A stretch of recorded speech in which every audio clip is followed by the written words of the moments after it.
Shoutout and thank you sa ating mga YouTube channel members Juliet, Mildred, Julian, Maya, Michael, Rosel, Vel, Belen, Melinda, Rodora, Mango Pie, Alejandra, Vel, Jane, and Eddie. At shoutout and thank you rin sa ating mga FB page subscribers Alicia, Aida, Jovel, May, Ann, Jennifer, Jane, Aida, Aluap, Emily, Melinda, and Grizel. Thank you! Sa mga gusto mag-avail ng private or personal reading ko, dumiretso po kayo sa aking FB page kung balak nyo mag-book or mag-inquire. Thank you. Hello Aries, ito yung reading mo for September 12 to 17. Yan, kamusta Aries? Sun, Moon, Rising, or Venus signs, or cross watchers. Yan.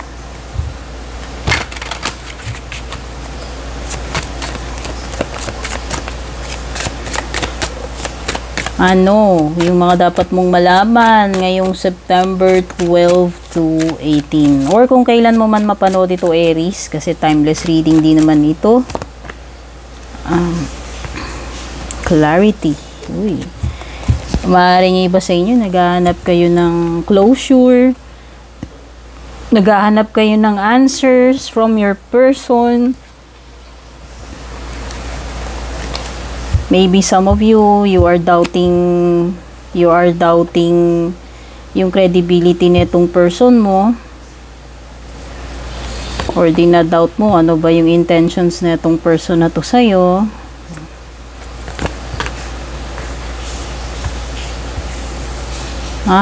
Okay. So, pwedeng nire-reject kayo nitong person na to. Parang may rejection. May rejection na nagaganap. Whether ikaw yung nire-reject o siya, bahala na po kayo, no? Two-sided naman kapag mga relationships. Some of you even felt abandoned. Pwedeng bigla na lang tumalikod tong person na to, bigla na lang naging missing in action. Or parang avoidance. Hindi ko alam kung meron umiiwas sa inyo or nag-iiwasan kayong dalawa. Kaya parang walang kaliwanagan, walang closure.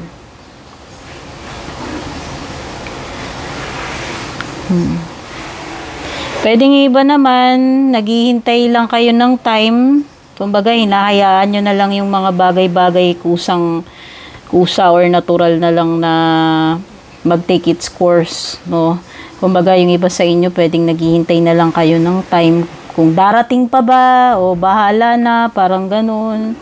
Pero there seems to be mga cycles na pwedeng hindi ko alam kung on and off, pwedeng ganun parang may napipick up akong energy on and off, pabago-bago, or unstable pagdating dito sa relationship ninyo.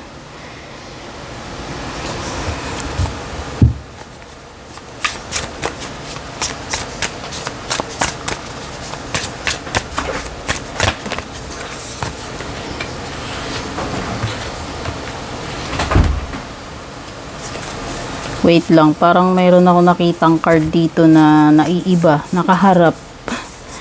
Sandali lang at kakalkalin natin. Hindi ako mapakali pag... Ayun, nakita ko na siya. Ayan. May mga nakasalungat.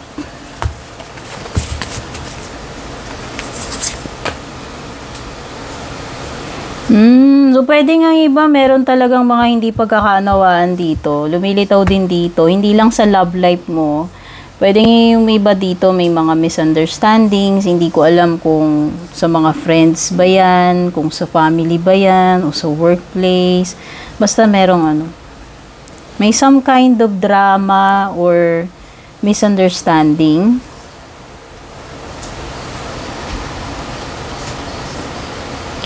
But hindi lahat doon kontrabida sa buhay mo, hindi lahat diyan kalaban mo, Aries. Meron namang someone dito na very loyal to you. At masasabi mo na talagang genuine or kasundo mo. So, maaaring karamihan dyan sa place na yan. Sabi ko nga, pwedeng sa workplace, pwedeng sa mga tropa mo.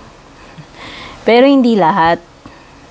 No, meron kang reliable na friend or ano, companion or kung sino man yan o katrabaho which you can trust, whom you can trust. Possible yung iba dito, this is a new beginning pagdating sa relationship. O whether talagang literal na bagong-bago, first time mo to dito sa person na to na maka-encounter, or pwedeng rekindling, hindi ko alam kasi parang merong rekindling din ako na energy na napipick up. Or kung meron ka mang mga tao dito na nagkaroon kayo ng, sabihin na nating mga misunderstandings, baka magkaroon na ng yung parang manunumbalik yung friendship or magkakaroon ng reconciliation.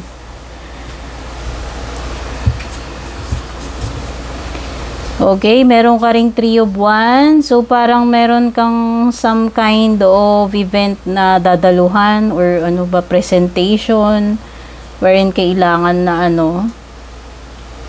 parang obligado ka or obligado na gawin yung task. Kailangan mong humarap doon, kailangan mong pumunta ron, whether you like it or not, kailangan lakasan mo yung loob, magka-confidence ka, ayan. Siguro may ganyan. Merong parang some kind of event or activity na kailangan mong humarap doon.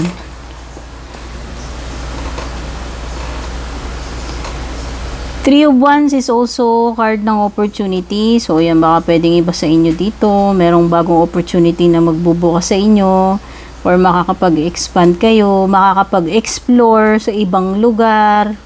Pwedeng panibagong adventure, panibagong opportunity sa ibang lugar. Okay? So, basta meron something na mag-open para sa iyo na maaaring magdala sa iyo ng achievement or success, or mabigyan ka ng ng chance or opportunity.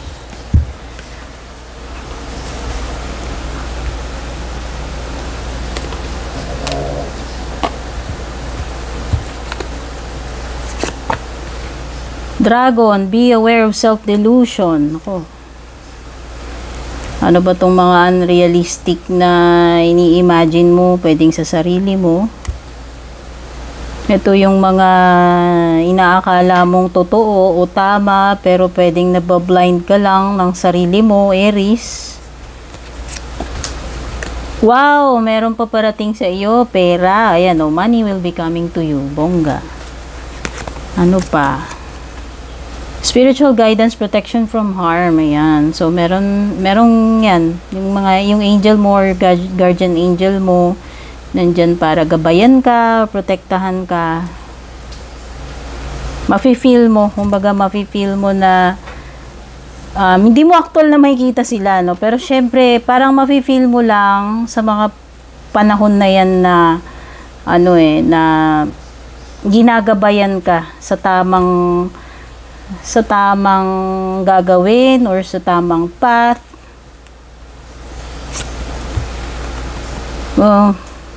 Nakita ko na yung cane. So, alam ko kagad to may kinalaman sa health. Ayan, mag-pay attention. Mag-pay attention sa kalusugan, Aries. Siyempre, hindi tayo doktor. Wala tayong karapatang magpayo-payo about health. Pero, alam naman natin na when it comes to health, dun tayo sa mga, doctors, siyempre. Plenty of material things, ayan, Siyempre, maraming datong, kaya feeling ko dito, puno na naman yung rep, puno na naman yung mga supply sa bahay, basta merong abundance, may pera, sapat na mga material things, mga pangangailangan, mabibili mo yan because of, merong darating na pera, no? May sapat na pera na darating, matatanggap mo. Problems to be resolved, ayan naman pala. So, if ever man na may mga problema darating sa'yo ngayong September 12 to 18, magagawan naman ng remedyo, maaayos naman, ayan, mareresolbahan naman. Okay, Aries, so ito yung reading mo. Maraming salamat sa sa pag-drop by para manood ng aking reading. Take care, God bless, babush.